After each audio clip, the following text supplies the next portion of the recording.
ఆనందములో ఆయన ముందు తిక్కన గారు కనబడుతున్నారు. ఇలా నమస్కారం చేస్తూ కన్నుల నీటితో పక్కకి ఒదిగి నిలబడి, నా మనసు ఆనందమగ్నముగా చేసి ఎలమి సన్నిధి చేసే సర్వేశ్వరుడు నా ముందు నిలబడ్డాడు. నిలబడి, తిక్కన నేను నిన్నొక కోరిక కోరుదామని వచ్చాను. ఎవరు? సర్వేశ్వరుడు. ఎవరిని? తిక్కన గారిని. లోకంలో ఉండే సంప్రదాయం ఏమిటి? అలా కనపడాలని అందరూ కూర్చుంటారు. కనపడిన తర్వాత ఏం చేస్తారు? ఓ స్తోత్రం చేస్తారు. తర్వాత ఆయనేమంటాడు? నీకేం కావాలంటాడు. అప్పుడు వీళ్ళు ఏమనాలి? ఏదో అడగాలి. కానీ ఇప్పుడు ఏమైంది? తారుమారైంది. ఈయన అలా ధ్యానం ఏం చేయలేదు, కానీ ఆయనే వచ్చాడు. ఆయనే వచ్చేస్తే అకస్మాత్తుగా గుర్తుపట్టడేమో అని తండ్రిని కూడా తీసుకొచ్చారు. కొమ్మన గారు చెప్పారు, ఈ శ్లోకానికి సంతోషించి తాను వస్తున్నానని నీకు చెప్పమని నన్ను కబురు చేసి తీసుకొచ్చారు హరిహరనాథుడు అన్నారు. ఇప్పుడు తిక్కన గారి వల్ల ఎవరు సంతోషించారు? తండ్రి గారు సంతోషించారు. తండ్రి గారిదే సామాన్యమైన వంశమా? మహాపురుషులు తిక్కన గారి వంశంలో అంతా. ఇప్పుడు ఆయన నిలబడి అన్నారు, తిక్కనా నాదో కోరిక. స్వామి, సమస్త జగత్తుకి కోరికలు తీర్చగలిగిన వాడివి, నీ కోరికని తీర్చడమా? ఏమి ఆజ్ఞ?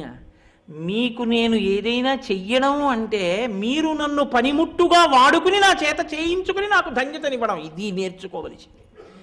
నేను ఇది అని ఎప్పుడూ చెప్పకో, నేను ఇదిగా స్వీకరింపబడ్డానని చెప్పప్పుడు ధన్యత. లేకపోతే ఎన్ని ఉన్నా ఇంటూ సున్నా, ఎందుకు పనికిరావు. నేనని ఎన్నడూ చెప్పవద్దు. ఈశ్వరానుగ్రహం చేత నాకు ఇది సంక్రమించిందని చెప్పాలి.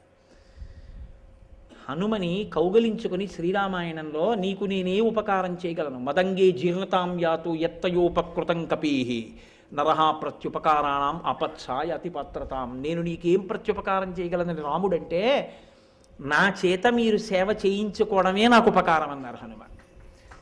ఇది నేర్చుకోవలసిన విషయం మనిషి. తిక్కన గారు అన్నారు, ఇంకొకడైతే విర్రవీగిపోవాలి ఈ స్థితికి. ఆయన అలా విర్రవీగిపోలేదు. ఆయన అన్నారు, లోకముల కోర్కెలు తీర్చగలిగిన వాడివి, నేను నీకు తీర్చడం ఏమిటి అంటే, నీ కోర్కె తీర్చిన వాడను నేనన్న కీర్తిని నాకు ఇవ్వడానికి నన్ను ఉపకరణంగా స్వీకరించబోతున్నావు. నా జన్మ ధన్యమైంది తండ్రి, ఏమి ఆజ్ఞ నా చేత ఏం చేయించుకోబోతున్నావు అన్నారు.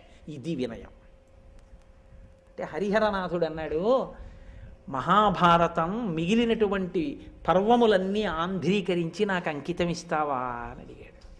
ఎంత గొప్ప తెలుగువాడిగా పుట్టిన ప్రతివాడు గర్వపడవలసిన సందర్భం. ఆయన విగ్రహాలు పెట్టుకోవాలి, ఆయన ఫోటోలు పెట్టుకోవాలి, ఆయనకి పూజ చెయ్యాలి, ఆయన మీద ఒక పద్యం నేర్చుకుని మనం తరించాలి. ఇది తిక్కన గారంటే. ఆయన అన్నారు, అంతకన్నా భాగ్యమా తండ్రి అంటే, నేను నిన్నే ఎందుకు అడిగానో తెలుసా అంకితం ఇవ్వమని? నేను నిన్నే అడగడానికి ఒక కారణం ఉంది. వేదము యొక్క హృదయమును అర్థం చేసుకుని అనుష్ఠించావు కనుక అన్నాడు.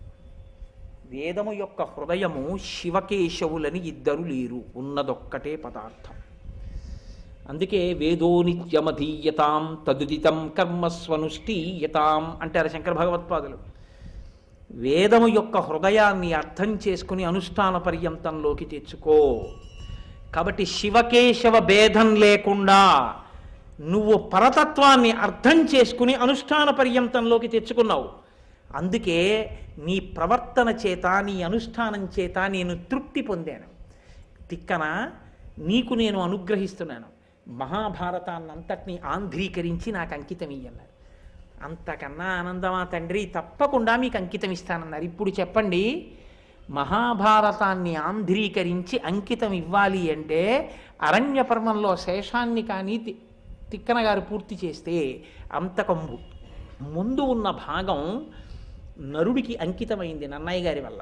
ఇప్పుడు అందులో మిగిలిన సగాన్ని మళ్ళీ ఈశ్వరుడికి ఇవ్వడం అంటే నరోచ్చిష్టం అది.